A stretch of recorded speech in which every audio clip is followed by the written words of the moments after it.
Continuing Part 1, The Significance of the Exile. The Bible is history book.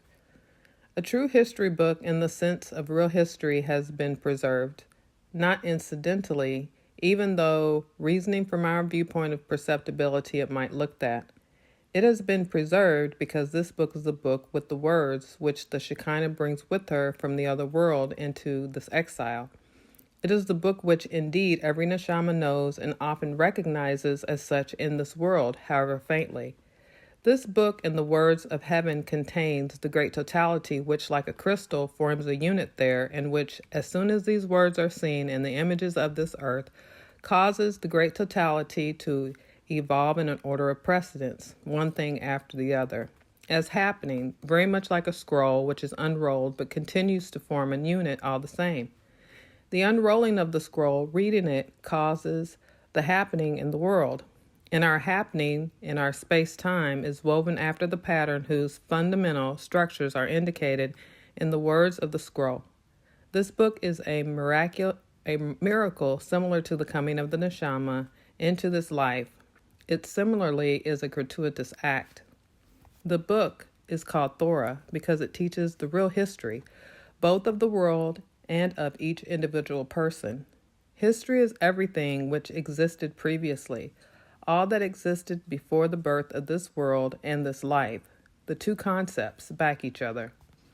The neshama knows this book from the past. In ancient lore, there is expressed in the statement that all neshamas, including the yet unborn, are present when this book is sent down to the world. This is why the neshama is able to recognize the book. She can indeed feel at home with it, if only it is not made into a product of development, into something arisen in a certain phase of evolution, a phase which we can look down upon, passing judgment from our serene superiority. For in that case, the real book is closed, and we merely read an interesting book. The neshama has no use for interesting books, whether they are right or wrong, for the neshama rises in rebellion and rightly pushes the interesting book aside. This book is called sacred because unless carried away too far by the intoxication roused by evolution, man is aware that there is something special about it, and probably he senses that his neshama recognizes it. It is maintained that the book was written with the Ruach HaKodesh, with the Holy Spirit. Expressed in our words, it may mean that its writing down is guided from another world, so that, owing to this guidance, every letter, even every iota, is so placed as to correspond with the reality of heaven. The prophets bring and pass on to others an established fact. They bring it in the same structure, in the same order of things, obtaining there. It is this history book which can awaken the neshama. It may illume her, make her radiant. It is the wealth from another world. It represents the connection which joins what lies deepest in man to the real, to the source of origin. That is why only God can teach this book to man, God and the executors of his thoughts. It is the present which goes with the exile. It is the word of the neshama. It is carried along throughout the exile, just as the neshama goes along all through the exile. That is why this book does not admit of changes, alterations, corrections. It cannot be submitted to evolution for the very reason that it brings to a world where all that we call evolution exists only as an established, unimaginably grand and impressive harmony, where there is no question of before and after in our conception of time, where everything is present already. It has been one of the incredible phenomenon of what made its appearance as Judaism, that it has managed to preserve this history book of another world, this true history book, unaltered in the primeval text throughout evolution. However loudly the book might clamor for adaptation to development, it has remained an integrated whole as if by some miracle. The Shem-Japheth Attitude. When Ham reported to his brothers, Shem and Japheth, his experiences concerning the origin of world and man and pointed to growth, evolution as the determining power, they too went and had a look. They went, however, with their eyes averted from Noah, who was exposing himself. They refused to look at the sight because it was only partial truth, hence misleading. They went together, the pair of them, since perception in this world, if one-sided, cannot be correct. In the world of duality, that which possesses the word is accompanied by which gives expansion in multiplicity, i.e., Japheth. Shem literally means name. Shem is that which knows the name, knows the essence of things, knows the word in the other world as well. Japheth is what spreads this word over the world. He is what the word carries with it as an invariable into evolution. Shem and Japheth go together as a unit, and they put a covering on Noah.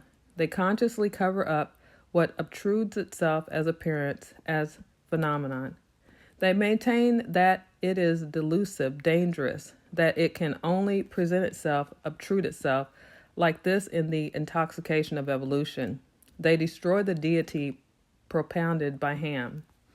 It is likewise speech in man, for indeed the whole story of the Bible is man's own history, whichever joins in the discussion through the agency of this neshama, which says, even though I do observe in this world that there is development, even though I can perceive the impressiveness of power, statesmanship, armament, science, though I can see it seems sensible to join the game normally and try to come up to the normal standard, to the statistically demonstrable average, yet I refuse to look upon all this. To the contrary, I want to cover up all this, so that it may itself be protected, lest untruth, adultery should develop from it. I do it gratuitously. Indeed, I shall not become popular this way. I cannot demonstrate anything. All of the same, I do it, for something within me tells me that things are different from what is displaying itself. As a human being, I simply refuse to accept that things are as the Ham within me and without me maintain. However impressive and powerful he may be, however blessed with honor, wealth, strength he may appear to be, such is the Shem-Japheth attitude in man. Awakening from the intoxication. For it is not until Noah awakens from this intoxication that the true history reveals itself. It often takes time. It is only when Noah is fully awake that he comes to recognize what Ham has done to the world and to man, and what Ham's attitude has led to. And he also sees the surprise when Shem and Japheth have prepared for the world. Then, too, he knows that God will abide with them, for indeed, they have not acted for the sake of gain, of success. To the contrary, they have acted gratuitously. It is only in the long run that it becomes clear it is not the generals, prime ministers, professors, it is not all the glamour and noise that set the pace to history. It is only in the long run that they prove to have crumbled away like the dust whence they spoke and clamored. Where have the great ones of Abraham's days gone to? Who is there that remembers their names, remembers what they did? It is this obscure Abraham who actually proves to be the decisive factor, if only one heeds the breath of eternity. Who is there that knows about the pharaohs of Joseph's days, or those of the times of Moses? People count the years, the generations. They study the papyri and merely find a dull enumeration.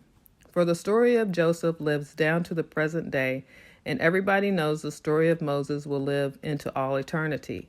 It is here that are found the decisive factors in history. And all at once it dawns on us that history, such as the Neshama learned it, is likewise determinant for our phenomenal appearance. All at once the pattern is recognized in duration as well. No sooner have we distanced ourselves from things, averted our gaze from evolution, than a certain proportion will prove to exist with history as it has come down to us along with the word.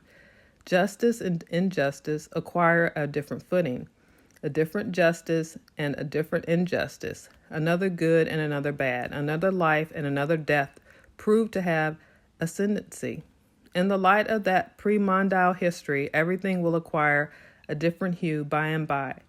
Gone is the defenselessness of everything which, like God, acted gratuitously. A different law, an inscrutable law of different order, proves to enforce itself.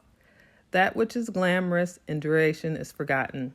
The other, hidden in time, suddenly becomes clear, distinct, shows its decisive quality. The neshama shows her divine origin.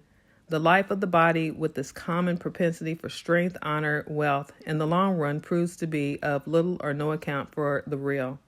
To the contrary, the hidden, exiled neshama will then come to expression, and then too the Shekinah in her accompaniment in the exile will come forth. Blessed will be those that cover up the phenomenal form which demonstrates itself, those that are able to wait for that other.